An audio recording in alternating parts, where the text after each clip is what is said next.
नमस्कार दोस्तों, आप सभी का study for UPSC PC channel में स्वागत है। आज तारीख है 8 जुलाई 2023 ईस्वी और आज का न्यूज़पेपर डिस्कशन वीडियो है। ये काफ़ी सारे न्यूज़ रहते हैं हमें डिस्कस करने के लिए। पीटी और मेंस दोनों एग्जाम में आपका मदद करेगा। ये आपका थॉट प्रोसेस और सोचने समझने की शक्ति को थोड़ा सा डेवलप करेगा, इसलिए वीडियो को अंत तक देखा कीजिए। बहुत सारे इंपॉर्टेंट आर्टिकल रहते हैं अंत में भी। अब शुरू करते हैं। देखिए, कल एक इंपॉर्टेंट आर्टिकल आया था, सबसे पहले आज हम उसी से शुरू करेंगे। हेडलाइन मैंने दिखा दिया है, राहुल के पास सज़ा पर रोक ठोस आधार है। देखिए, राहुल गांधी को मानहानि के मुकदमे में इनको सज़ा हुई है और सज़ा होने के बाद जिस भी सांसद को सज़ा हो जाती है उसको 6 वर्ष के लिए चुनाव लड़ने पर भी रोक लग जाती है, वो सांसद का सदस्य नहीं बन सकता है।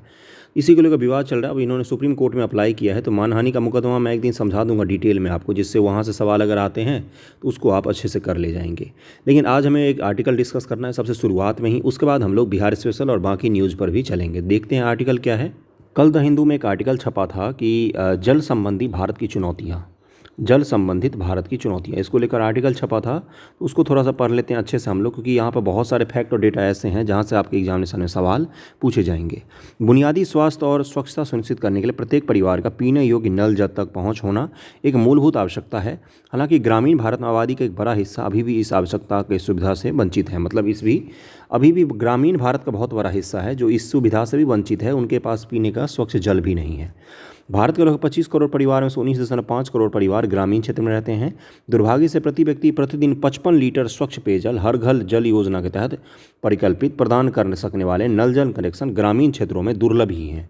इन्होंने बोला है कि जो नल जल कनेक्शन है, स्वच्छ जल का जो बोल रहे हैं भारत सरकार हर घर जल योजना के परिकल्पित किया गया है, वो अभी भी ग्रामीण परिवारों में नगण्य है। उसकी पहुंच सब जगह नहीं बन पाई है। पीने योग्य नल जल तक पहुंच की इस कमी के ग्रामीण आबादी के लिए कई नेतात हैं। यह खाना पकाने, साफ सफाई, व्यक्तिगत स्वच्छता जैसी दैनिक गतिविधियों में बाधा उत्पन्न करता है। समुदायों को प्रायः कुआं, हैंडपंप, प्राकृतिक स्रोतों से प्राप्त जल जैसे वैकल्पिक स्रोतों पर निर्भर रहना पड़ता है, जो हमेशा ही स्वच्छता और सुरक्षा का आवश्यक मानकों को पूरा करने में सक्षम नहीं है। इन्होंने बताया है कि उनको अभी भी उन्हीं सब पारंपरिक स्रोतों पर डिपेंड रहना पड़ता है जो स्वच्छ नहीं होते हैं और सुंदर नहीं होते हैं और वो पीने लायक नहीं होते हैं। ओके, इन्होंने फिर अगले लाइन में समाधान बताया। देखिए, समाधान क्या बताया है कि भारत की ग्रामीण जल कनेक्टिविटी की चुनौतियों को हल करने के लिए हर घर जल मिशन का प्रभावी कार्यान्वयन आवश्यक है। अब हर घर जल मिशन से अगर सवाल पूछ लिया जाए तो कोई दुआ तो नहीं होगा उसमें। आप मुझे बताइए, कब ये चर्चा में नहीं रहा है? जब से इसको अनाउंस किया गया, आपको पता होना चाहिए कब अनाउंस किया गया, आप मुझे कमेंट करके बताएंगे, क्योंकि बहुत बार मैंने बताया है।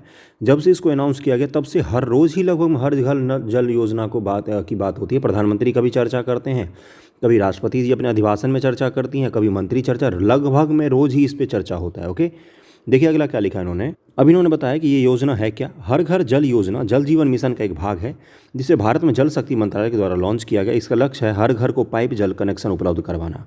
हर घर जल, वाटर इन एवरी होम का तात्पर्य है प्रत्येक घर जल की उपलब्धता, जो इस योजना के उद्देश्य को परिलक्षित करता है।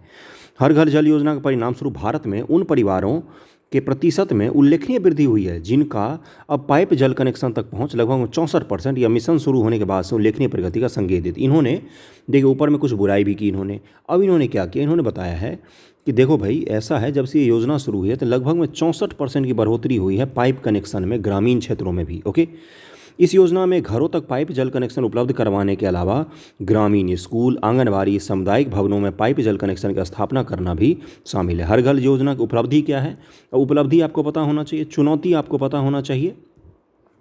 बस इन्हीं दो सवालों पर, इन्हीं दो टॉपिक पर आपसे सवाल पूछे जाएंगे। हर घर जल योजना के बारे में बताइए, क्या ये अपने लक्ष्य को हासिल करने में सफल रही है, तो वहाँ पर आप ये सब उपलब्धि लिख देंगे। उसके बाद सब लिखेंगे कि कुछ चुनौतियाँ भी हैं, अभी भी 100% नहीं हो पाया है। देखिए पहला क्या है, 2019 के बाद से अब तक लगभग 9 करोड़ घरों को पाइप जल तक अनन्य पहुँच हो गई है। गुजरात, हरियाणा, पंजाब से कुछ राज्यों ने हर घर जल योजना के 100% अनुपालन की सूचना दी है। मतलब वहाँ पर अगर 100 घर हैं तो 100 के 100 कनेक्शन उपलब्ध करवा दिए उन्होंने। राज्यों द्वारा रिपोर्ट की गई सूचना के अनुसार 1,68,157 ग्रामों को हर घर जल ग्राम के रूप में निर्दिष्ट किया गया है। रिपोर्ट किए गए हर घर जल ग्रामों में से लगभग 35%, लगभग में 59,000 ग्राम को आधिकारिक रूप से प्रमाणीकृत भी किया गया है। अनुमान है कि अप्रैल 2024 तक ग्रामों में केवल 75% ग्रामीण घरों के नल जल तक पहुँच होगी।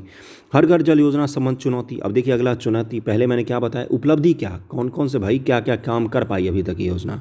अब क्या हमें पढ़ना है, इस योजना के समक्ष चुनौती कौन कौन सी है ना। कोविड-19 महामारी के कारण इसके कार्यान्वयन में काफ़ी सारी बाधाएं आ गई। जल संदूषण या जल प्रदूषण, पश्चिम बंगाल, केरल जैसे कुछ क्षेत्रों में जल संदूषण की समस्या बनी हुई है। संदूषण से कंफ्यूज मत होइएगा, पॉल्यूशन की बात हो रही है, जिससे सुरक्षित पेयजल तक पहुंच सुनिश्चित करने में बाधाएं उत्पन्न हो रही हैं। इसके अलावा विभिन्न राज्यों में संतोषजनक गुणवत्ता युक्त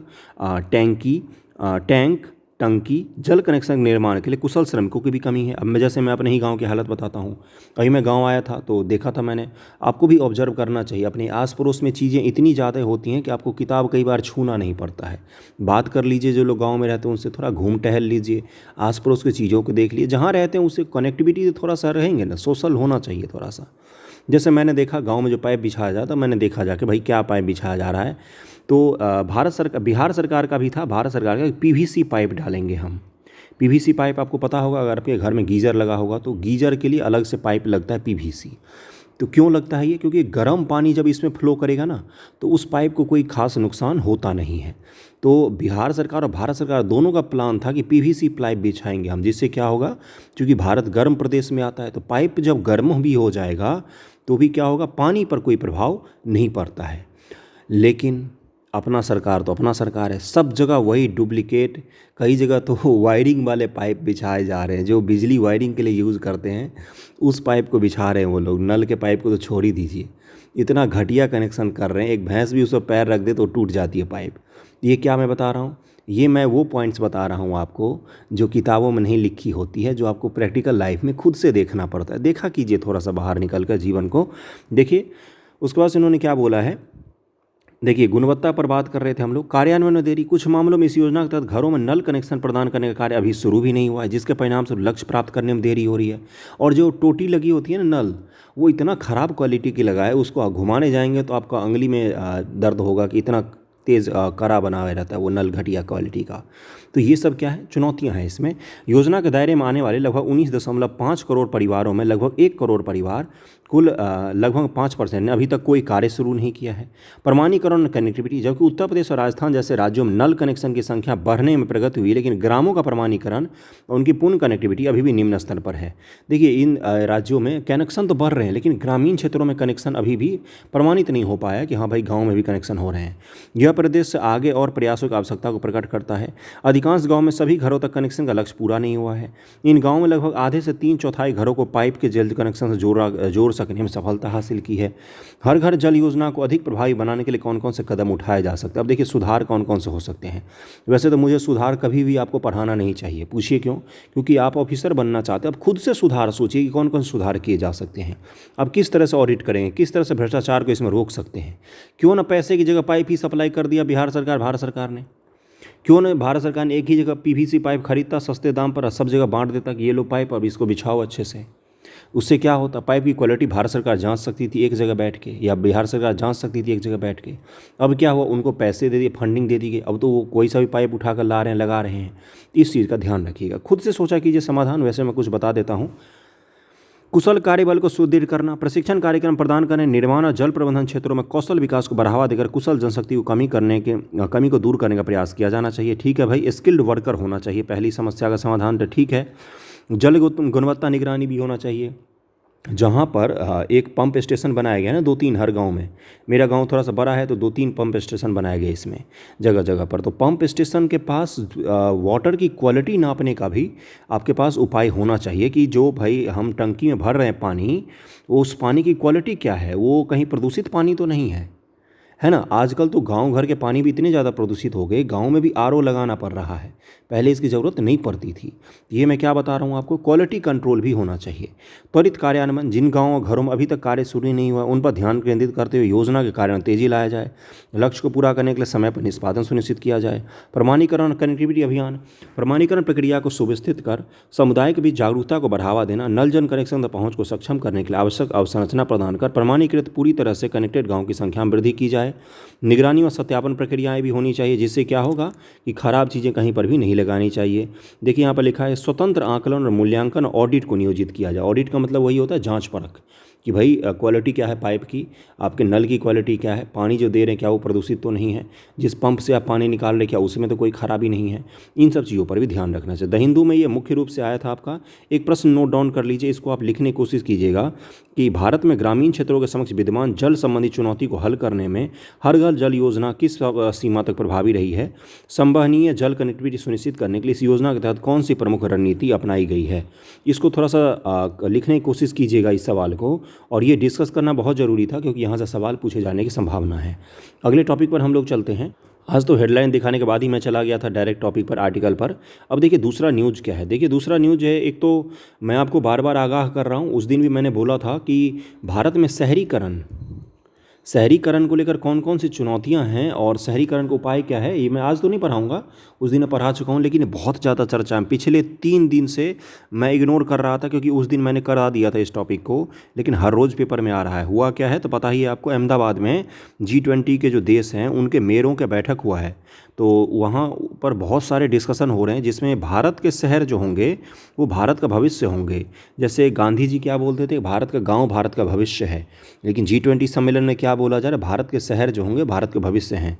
देखिए कौन है ये हैं भाई सचिव हैं। कौन है ये, शहरीकरण G20 सम्मेलन में मामलों के सचिव जो हैं वो हैं भारत सरकार के सबसे बड़े मुखिया हैं, शहरी मामलों के मंत्री के नीचे काम करते हैं। सचिव ने बोला है कि भारत का भविष्य जो है वो शहर में होगा। देखिए अगले कुछ वर्षों में देश का भाग्य तय करेंगे हमारे शहर।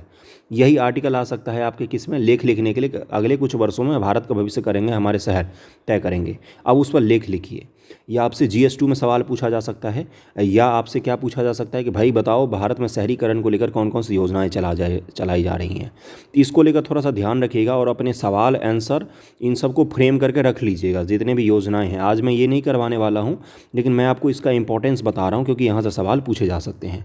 आज हम लोग क्या करेंगे, देखिए पश्चिम बंगाल में चुनाव शुरू हुआ है। चुनाव नहीं, वहाँ पर चुनाव के नाम पर महाभारत होता है, कत्लेआम मचाया जाता है, एक दूसरे को बम मार दिया, गोली सुरा दिया, बहुत ज़्यादा वहाँ पर धांधली होती है।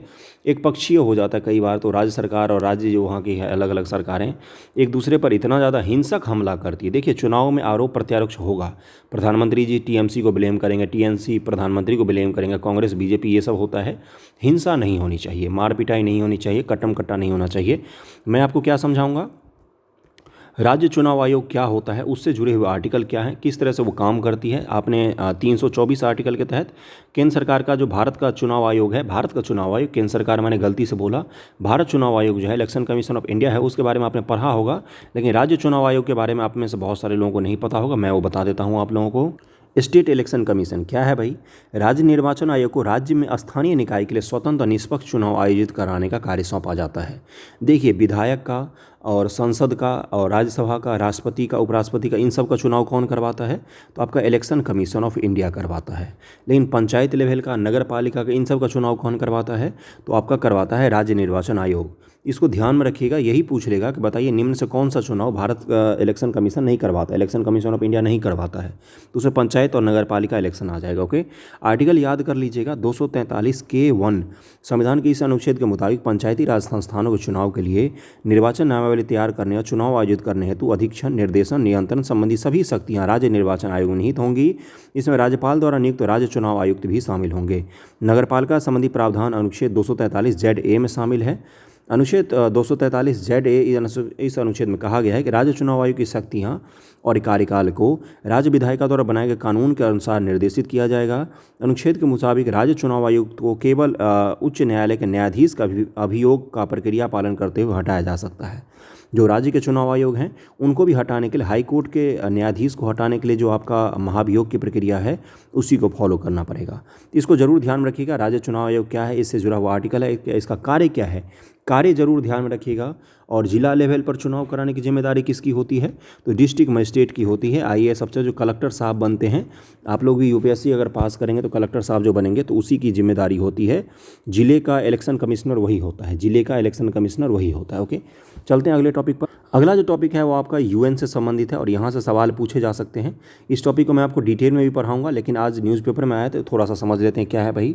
देखिए, वैश्विक संकट समाधान समूह, क्या बोला मैंने, वैश्विक संकट समाधान समूह जो है चैंपियंस ग्रुप, क्या बोला मैंने, वैश्विक संकट समाधान समूह के चैंपियंस ग्रुप में शामिल हुआ है भारत। संयुक्त राष्ट्र महासचिव एंटोनियो गुटेरेस के द्वारा प्रधानमंत्री नरेंद्र मोदी को आमंत्रित किए जाने के बाद से भारत वैश्विक संकट समाधान समूह GCRG इसमें शामिल हुआ है। के चैंपियंस ग्रुप में शामिल हो गया। विदेश मंत्रालय ने शुक्रवार को यह जानकारी दी है, विदेश मंत्रालय ने दी है। संयुक्त राष्ट्र महासचिव गुटेरेस ने खाद्य और ऊर्जा सुरक्षा चुनौती जैसे तत्काल और महत्वपूर्ण वैश्विक मुद्दों के समाधान के लिए पिछले साल मार्च में GCRG की स्थापना की थी। किसने की थी? तो UN ने किया है इसकी स्थापना पिछले साल मार्च में। और किसके लिए किया गया है? तो देखिए यहाँ पर लिखा हुआ है कि खाद्य और ऊर्जा सुरक्षा, जो भोजन और ऊर्जा एनर्जी को लेकर जो संकट क्रिएट हुआ है रूस यूक्रेन वॉर के बाद से, उसी को लेकर इस संस्था को निर्माण किया गया था यूनाइटेड नेशन के द्वारा। तो इसलिए वेरी वेरी इंपॉर्टेंट है, ज़रूर ध्यान रखिएगा। देखिए यहाँ पर और अगला क्या लिखा हुआ है कि चैंपियंस ग्रुप GCRG को देख रेख करता है और इसमें Bangladesh, Barbados, Denmark, Germany, Indonesia, Senegal राष्ट्राध्यक्ष और शासनाध्यक्ष शामिल हैं। बयान में विदेश मंत्रालय ने कहा कि समूह में शामिल होने का निर्णय भारत के वैश्विक नेतृत्व पर मौजूदा वैश्विक चुनौतियों निपटने के लिए प्रतिबद्धता को दर्शाता है कि भाई हम ग्लोबल पावर हैं एक, और हम दुनिया में कोई भी संकट आएगा तो उसके समाधान के लिए हम भी खड़े होंगे। कहा गया है कि भारत की भागीदारी से विश्व विशेषकर विकासशील देशों को प्रभावित करने मुद्दों पर परिणामोन्मुखी समाधान खोजने में संयुक्त राष्ट्र के प्रयासों को और ज़्यादा बल मिलेगा। विदेश मंत्रालय में सचिव पश्चिमी संजय वर्मा को GCRG प्रक्रिया के लिए शेरपा नामित किया गया है। GCRG प्रक्रिया के लिए शेरपा किनको नामित किया गया है? संजय वर्मा को नामित किया गया है, संजय वर्मा को नामित किया गया है। ओके, देखिए अगला क्या लिखा हुआ है। शेरपा की शुक्रवार को ऑनलाइन बैठक होगी, जो चैंपियन समूह की बैठक 21 जुलाई को होगी। चैंपियन समूह में कौन शामिल हो गया है? तो भारत शामिल हुआ है। UN के द्वारा एक चैंपियन समूह बनाया गया जिसका काम क्या होगा? खाद्य और ऊर्जा संकट जो दुनिया में है मौजूद अभी, एनर्जी और फूड का जो संकट है उससे लड़ना इस ग्रुप का मुख्य रूप से काम होगा। इसको ध्यान में रखिएगा, ये आपका बहुत ज़्यादा इंपॉर्टेंट है और यहाँ से सवाल पूछा जा सकता है। अगले टॉपिक पर चलते हैं हम लोग। उसके बाद से मैं आपको बिहार स्पेशल कुछ टॉपिक भी करवा दूंगा। देखिए यहाँ पर एक डिवीज़न होता है पावर का, जो मैं आपको समझा देता हूँ। भारत के संविधान में पावर डिवीज़न की बात की गई है आर्टिकल 50 में। देखिए सरकार के मुख्य रूप से 3 अंग होते हैं। पॉलिटी का बेसिक है, जिन लोगों को नहीं पता होगा उनके लिए मैं लेकर आया हूँ। एक होता है लेजिस्लेटिव, एक होता है जुडिशरी, एक होता है एग्जीक्यूटिव बॉडी, जिसको क्या कहते हैं? कार्यपालिका। लेजिस्लेटिव कौन सा हो गया? विधायिका। और आपका जुडिशरी कौन सा हो गया? तो न्यायपालिका हो गया। देखिए भारत में अमेरिका का पहले मैं समझा देता हूँ। अमेरिका में इन सभी में प्रत्यक्ष रूप से आपका डिवीज़न है, कोई किसी से जुड़ा हुआ नहीं होता। वहाँ पर मंत्री हो सकता है, राष्ट्रपति जी किसी से साथ अच्छी दोस्ती हो तो राष्ट्रपति जी उसको मंत्री बना देंगे, लेकिन वो मंत्री कांग्रेस का क्या सदस्य होगा वहाँ पर? नहीं, कोई ज़रूरी नहीं है कि वहाँ पर कांग्रेस का सदस्य होगा। और वहाँ पर एग्जीक्यूटिव बॉडी जो होगी वो भी बिल्कुल अलग होगी, कार्यपालिका भी बिल्कुल अलग होगी, न्यायपालिका बिल्कुल अलग ही होती है, और मंत्री भी अलग हो सकते हैं अपने कांग्रेस से। लेकिन भारत में क्या है?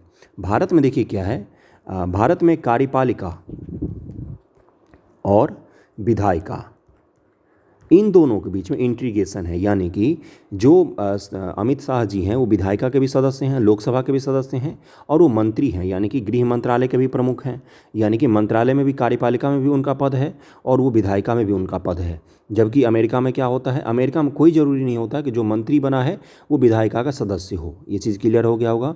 अमेरिका में बार बार इसलिए जिक्र कर रहा हूँ क्योंकि कंपेयर करके पॉलिटी पढ़ा जाता है हमेशा, इस चीज़ का ध्यान रखेंगे आप। कई बार पूछ लिया जाएगा आपसे अमेरिका और भारत के राजनीतिक व्यवस्था में क्या अंतर है, तो वहाँ पर आप इसको लिख कर आएंगे। लेकिन भारत में न्यायपालिका स्वतंत्र है। न्यायपालिका के हस्तक्षेप में इन दोनों का कोई भी न्यायपालिका कार्य में हस्तक्षेप नहीं हो सकता। और ये कहाँ पर समझाया गया है? तो ये समझाया गया आपका आर्टिकल 50 में बताया गया है, power of division of power. Okay, division of power, शक्तियों का पृथक्करण या शक्तियों का बंटवारा, ये आर्टिकल 50 का भाग है। DPSP का भाग है, राज्य के नीति निर्देशक तत्व का भाग है। यही पूछ लिया था एक बार UPSC ने कि बताइए कि शक्तियों का विभाजन किस भाग का भाग है, तो भाग 4 में DPSP का भाग है आर्टिकल 50 के तहत। और कभी भी संविधान में ये शक्ति भी दी गई है कि पृथक्करण की जो सुविधा बनाई गई है उसको कभी भी एक नहीं किया जाएगा, यानी कि न्यायपालिका के ऊपर कार्यपालिका और विधायिका का कोई वर्चस्व हासिल नहीं होगा। इसका एग्जाम्पल कौन सा है? NJSC को बनाया गया था 99वें संविधान संशोधन के द्वारा। नेशनल जुडिशरी अपॉइंटमेंट कमीशन की जजों को नियुक्त करने के लिए आयोग बनाया गया था।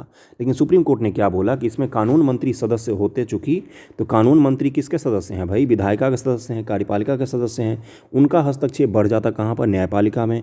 इसलिए NJSC को निरस्त कर दिया गया था। तो ये इंट्रीगेशन को ध्यान में रखिएगा, बाकी इस आर्टिकल में कुछ नहीं है। मुझे समझाना था क्योंकि बहुत सारे बच्चे बेसिक से शुरू कर रहे हैं अभी भी, उनके लिए ये समझाना था मुझे। एक एक और न्यूज़ है, उससे पहले मैं आपको दूसरा न्यूज़ दिखा देता हूँ, उसके बाद मैं बिहार स्पेशल पर चल लेंगे। जेनेवा में छाई रही सोफिया। देखिए कई बार बीपीएससी छोटे छोटे फैक्ट उठाकर आपसे सवाल पूछ लेती है। क्या है देखिए यहाँ पर, स्विट्जरलैंड के जेनेवा में AI for good global summit. AI for good global summit कहाँ पर हुआ है? तो स्विट्जरलैंड के जेनेवा में। कभी आपने सोचा है कि स्विट्जरलैंड में ही सारे मुख्यालय क्यों होते हैं? स्विट्जरलैंड दुनिया का सबसे ज़्यादा निष्पक्ष देश है। वो तो यूनाइटेड नेशन का भी सदस्य नहीं था 2000 ईस्वी के बाद तक। इतना ज़्यादा निष्पक्ष देश है, उसको दुनिया में कट्टम कट्टा मारा मारी कुछ भी हो जाए वो अपना खाना खा के सोता रहेगा घोड़ा बेच के। दोनों वर्ल्ड वॉर हुए हैं लेकिन उस देश के पास अपनी आर्मी तक नहीं है एक ढंग की। सोचिए, यूरोप में रह रहा है, उस देश पर किसी ने भी अटैक भी नहीं किया।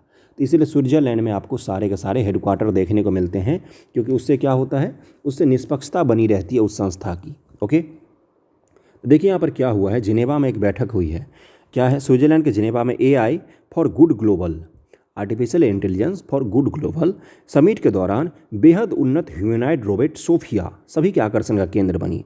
अब इस सोफिया रोबोट के बारे में समझा देता हूँ। सोफिया संयुक्त राष्ट्र विकास कार्यक्रम UNDP की पहली रोबोट इनोवेशन एम्बेसडर है। UNDP, United Nation Development Programme की ये रोबोट है, सोफिया नाम है इसका। किसका है? UNDP का, इसलिए इसको ध्यान में रखेंगे।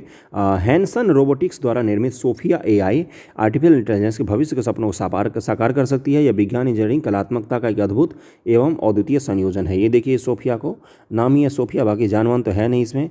देखने में इंसानों जैसे दिख रही है, देखिए कैसे इंसानों जैसे स्किन वगैरह इसका बनाया है ना। तो सोफिया को ध्यान में रखिएगा। सोफिया जी से जुड़ा हुआ सवाल आपसे पूछ सकता है। देखते हैं हम लोग बिहार स्पेशल अब। ओके, बिहार स्पेशल का जो ये न्यूज़ है इसको ध्यानपूर्वक पढ़िएगा, यहाँ से सवाल पूछ सकता है।